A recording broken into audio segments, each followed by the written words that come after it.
pozdravljeni na novinarski konferenci Nove generacije podmladka Slovenske ljudske stranke. Novinarsko konferenco bosta vodila predsednik Nove generacije SLS Daniel Valentine ter podpredsednik glavnega odbora in namestnik mednarodnega sekretarja Aleksander Krauter. Pred nekaj dnevi prišla v medije zaskrbljujoča novica, da se skoraj vsak 8. slovenski mladostnik sooča z duševnimi motnjami. To je posledica dolgotrajajočih problemov v slovenskem zdravstvenem sistemu.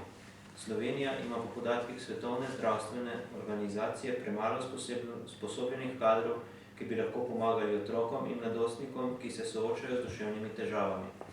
Poleg tega bi izpostavili nezaposljivost diplomantov biopsihologije, ki imajo dovolj strokovnega znanja tako iz psihologije kot iz farmakologije in medicine, ki bi lahko pomagali mladim Slovencem, bodisi kot specializanti klinične psihologije ali psihiatrije, ki se zakonsko ureja. Sedaj pa predajam besedo. Lepo pozdravljeni v mojem imenu. V Sloveniji je premalo zdravnikov, specialistov pedopsihiatrije. O tem so tudi zgovorni evropski, prav tako pa tudi svetovni podatki, saj trdijo, da jih je najmanj na območju Evropske unije. V naši državi je trenutno 26 mladih zdravnikov, specialistov te stroke, katerim pa ni zagotovljena zaposlitev. Mi se tudi prizadevamo, da bi ti zdravniki, specialisti dobili vsi zaposlitev na območju Republike Slovenije. Hkrati pa želimo tudi, da bi v bodoče dobili prednost vsi, ki so študirali na medicinski fakulteti v Ljubljani in Mariboru, da bi dobili prednost pred tako rekoč uvoženimi zdravniki, specialisti, kot je bil primer UKC Maribor, ko so delali anesteziologi iz tujih republik nekdanje skupne države in je prihajalo do zapletov. Potem apeliramo na Zdravniško zbornico Slovenije, da vsako leto razpiše še dodatnih 5 do 10 mest te stroke letno. Ja, lepo pozdravljeni. Jaz bom pa izpostavil problematiko zaposlitve diplomantov biopsihologije na koprskem FAMLIT-u, ki je del Univerze na Primorskem. Že kakšno leto je veliko govora o študijskem programu biopsihologija, ki se izvaja na Fakulteti za matematiko, naravoslovje in informacijsko tehnologijo na Univerzi na Primorskem. Prišlo je do spoznanja, da veliko diplomantov tega študija, ki se izvaja že od leta 2012, enostavno ni moglo dobiti zaposlitve ne v Sloveniji, ne v tujini. To je posledica enih komplikacij strani Nacionalnega centra za akreditacijo visokošolskih študijskih programov AQUIS. Biopsihologija je veda, ki združuje tako naravoslovne kot družboslovne predmete. Za biopsihologijo pa lahko pravzaprav rečemo, da je edini študijski program v Sloveniji, ki poučuje nevroznanost. In nevroznanost je ena izmed najbolj napredujočih znanstvenih strok. In nevroznanost tudi kot študijski program na dodiplomski stopnji poznajo v skoraj vseh državah Evropske unije, tukaj Slovenija zaostaja za drugimi, in seveda v vseh državah tako zahodne sfere. Diplomanti biopsihologije imajo enako dobro, če ne še boljše znanje iz medicinskih in naravoslovnih predmetov, kajti pri obravnavi mladostnika je pomembno tako psihološko, psihosocialno, kot tudi klinično zdravljenje.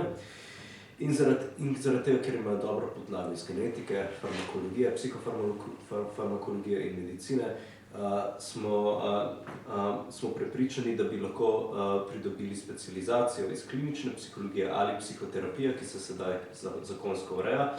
V novi generaciji podmladkov Slovenske ljudske stranke si prizadevamo, da bi imeli diplomanti biopsihologije avtomatično pravico za pristop k specializaciji iz klinične psihologije, tako kot diplomanti psihologije, ki se zato izobražujejo na univerzah v Mariboru in na Univerzi v Ljubljani.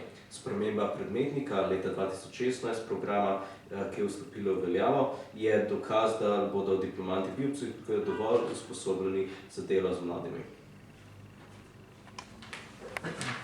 Spregovorila bova tudi še o nacionalni poklicni kvalifikaciji za mladinskega delavca.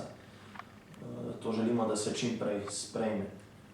Saj je pri pomoči takim posameznikom potrebna tako klinična skupina, kot so to zdravniki, psihologi, prav tako psihosocialni tim, sestavljen socialnih delavcev, tukaj pridejo na vrsto tudi mladinski delavci.